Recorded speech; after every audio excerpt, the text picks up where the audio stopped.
$21 million. I guess they were trying to get somebody else elected. Well, we ought to tell. ভারতের নির্বাচনে voter উপস্থিতি বাড়াতে যুক্তরাষ্ট্রের বরাদ্দ $21 মিলিয়ন নিয়ে ট্রাম্পের মন্তব্য ভারতের রাজনীতিতে নতুন উত্তেজনা উস্কে দিয়েছে।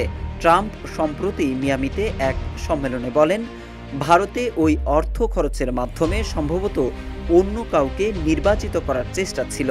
সম্প্রতি ইউএসএআইডির কার্যক্রম স্থগিতের পর ভারতসহ বিভিন্ন দেশে সংস্থাটির অর্থায়ন বাতিলের কথা গত সপ্তাহে জানায় ইলন মাস্কের নেতৃত্বাধীন যুক্তরাষ্ট্রের সরকারি দক্ষতা বিষয়ক বিভাগ, ডিপার্টমেন্ট অব গভর্নমেন্ট এফিসিয়েন্সি বা ডিওজিই।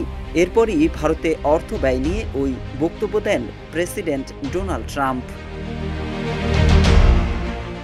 এদিকে ভারতের ক্ষমতাসীন দল বিজেপি যুক্তরাষ্ট্রের ওই অর্থায়নকে বাইরের হস্তক্ষেপ হিসেবে আখ্যা দিয়েছে।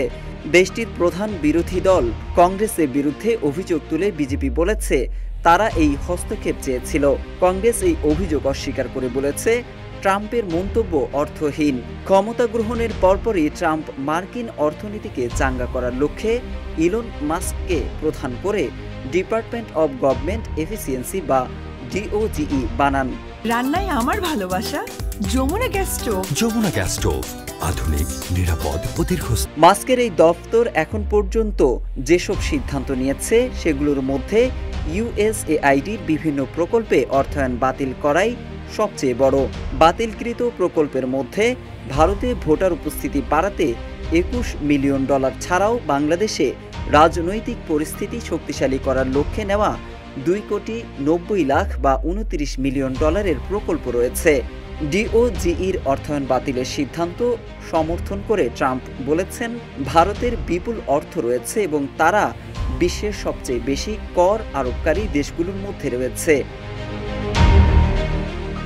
মিয়ামিতে দেওয়া বক্তব্যে ট্রাম্প ভারতে ভোটার উপস্থিতি বাড়াতে $21 মিলিয়ন ব্যয় করা নিয়ে প্রশ্ন তোলেন। বলেন তার ধারণা তারা অর্থাৎ যুক্তরাষ্ট্রের কর্মকর্তারা ভারতে অন্য কাউকে নির্বাচিত করার চেষ্টা করেছিলেন। বিষয়টি ভারত সরকারকে তাদের জানানো উচিত।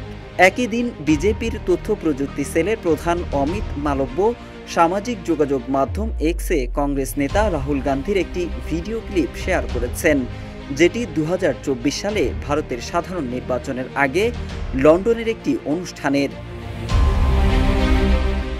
ভিডিও ক্লিপটিতে রাহুল গান্ধীকে বলতে শোনা যায়, যুক্তরাষ্ট্র ও ইউরোপীয় দেশগুলো খোঁজ রাখে না যে ভারতে গণতান্ত্রিক মডেলের একটি বিশাল অংশ অপূর্ণ রয়ে গেছে।